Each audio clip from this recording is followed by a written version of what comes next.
المجد للثالوث القدوس المتساوي في الجوهر. Shalom, salam sejahtera. Nah, dalam tayangan video 5 Minute Apologetics kali ini, saya akan menjelaskan tentang dasar teologis keyakinan umat Kristen tentang ketuhanan Yesus. Nah, ajaran ketuhanan Yesus ini sering disalahpahami oleh orang-orang di luar iman Kristen. Mereka menolak. Misalnya kita lihat di dalam tayangan video berikut dari ceramah Ustadz Hadi Hidayat yang ia menolak ajaran ketuhanan Yesus atas dasar teologis yang ia miliki.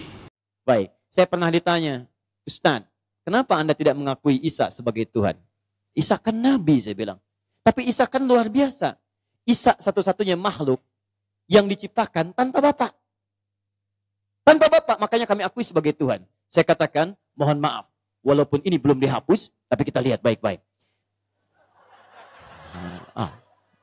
Nggak apa-apa ya.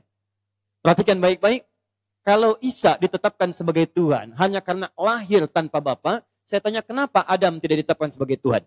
Karena Adam lebih hebat daripada Isa. Lahir tanpa bapak dan ibu. Lalu disampaikan kemudian, Ustadz, tapi kan Isa bisa menghidupkan orang mati. Lalu kami tegaskan, yang menghidupkan orang mati, makhluk mati bukan cuma Isa. Nabi Ibrahim pernah menghidupkan makhluk mati dengan izin Allah. Dan caranya lebih hebat dibanding Nabi Isa. Nah, kita bisa lihat di dalam ceramahnya ada dua dasar penolakan Ustadz Hadi Hidayat terhadap ketuhanan Yesus. Yang pertama, ia katakan Yesus dilahirkan tanpa ayah. Itu bukan suatu keistimewaan yang menjadikan dia sebagai Tuhan. Sebab ada Adam yang dilahirkan, yang diciptakan tanpa seorang ayah, tanpa seorang ibu. Yang kedua, Yesus melakukan mujizat, membangkitkan orang mati. Itu tidak menjadikan istimewa lalu kita harus mengangkatnya sebagai Tuhan. Sebab nabi-nabi lain pun dalam tradisi Islam itu juga membangkitkan orang mati atas izin Allah. Nah, ini adalah dua poin penolakan Ustadz Hadi Hidayat terhadap ajaran ketuhanan Yesus dalam iman Kristen. Nah, bagaimana respon kita? Nah, sebagai orang Kristen kita harus menjawab bahwa memang dua hal yang disebutkan oleh Ustadz Hadi Hidayat itu bukanlah dasar teologis keyakinan umat Kristen terhadap ketuhanan Yesus. Lalu apa yang menjadi dasar teologis umat Kristen terhadap ketuhanan Yesus? Yang pertama adalah tentang natur atau tabiat kodrat dari Yesus Kristus. Siapakah Yesus itu seperti yang dinyatakan dalam kitab suci? Nah, saya akan bacakan di dalam Injil Yohanes pasal yang pertama. Injil Yohanes pasal yang pertama, ayat yang pertama, di sana dikatakan fil bad'i kanal kalimah wal kalimatu kana 'indallah wa kanal kalimatullah.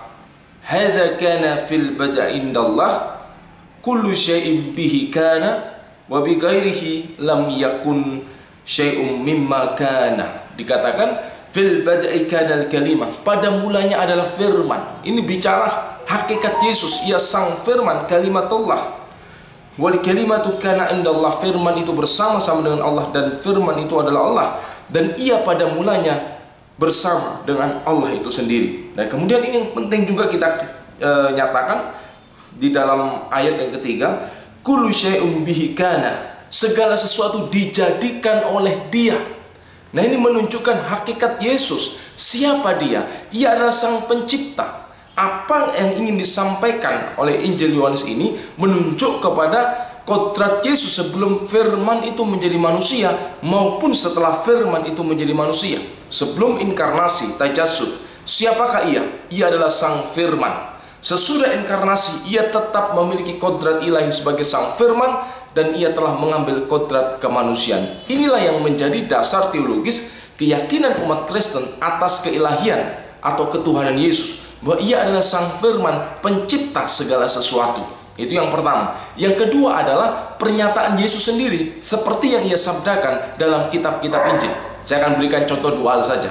Yang pertama, Yesus pernah berkata, sebelum Abraham jadi, aku ada. Nah, kalau kita lihat secara historis dalam wujud fisiknya, antara Yesus dengan Ibrahim itu berjarak sekitar 2000 tahun. Tetapi bagaimana Yesus berkata, Prin Abraham genestai ego eimi, sebelum Abraham dijadikan, diciptakan dari yang tidak ada menjadi ada, ego eimi, aku ada. Nah, ini adalah sebuah pernyataan dari Tuhan sendiri. Kalau kita lihat di dalam perjanjian lama, Tuhan menyatakan diri ego eimi, aku sang ada, yang maha ada itu sendiri. Ini menunjuk kepada sifat kekekalan dari Yesus Kristus. Yang kedua, Yesus pernah berkata kepada murid-muridnya, "Aku menyertai engkau sampai kesudahan alam." Nah, tentu ini bukan pernyataan yang wajar bila diucapkan seorang nabi. Karena itu saya membaca di dalam seluruh kitab suci, baik perjanjian lama, perjanjian baru, tidak ada seorang nabi pun yang mengucapkan dua hal tersebut. Yang berkata sebelum Abraham jadi aku ada, yang berkata aku menyertai engkau sampai kesudahan alam. Ini hanya diucapkan oleh Yesus Kristus, dan itu menunjuk kepada kodrat keberadaan ilahinya sebagai sang firman yang sudah ada sebelum segala sesuatu ada. Yang ketiga, dasar teologis keyakinan umat Kristen terhadap keilahian Yesus adalah nubuat atau pernyataan dalam kitab perjanjian lama tentang Mesias yang akan datang. Siapakah Mesias itu? Mesias itu digelari dengan sifat-sifat ilahi. Kita akan bahas di dalam tayangan yang lain tentunya.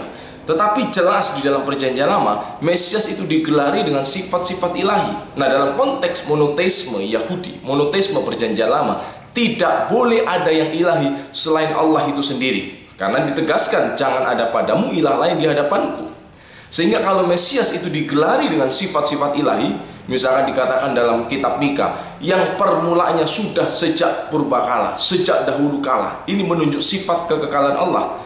Sehingga kalau Mesias itu digelari dengan sifat-sifat ilahi, Mesias harus dipahami sebagai penyataan diri Allah itu sendiri, sesuai dengan nubuatan kitab para nabi. Nah, inilah dasar teologis keyakinan umat Kristen terhadap keilahian Yesus. Jadi bukan seperti dua hal yang dinyatakan oleh Ustadz Adi Hidayat. Kami juga tidak mendasarkan keilahian Yesus pada dua hal tersebut, Ustadz. Tetapi kami mendasarkan keilahian Yesus pada tiga hal yang sudah saya ucapkan tadi, yaitu kodrat, hakikat Yesus sebagai sang firman. Siapakah dia?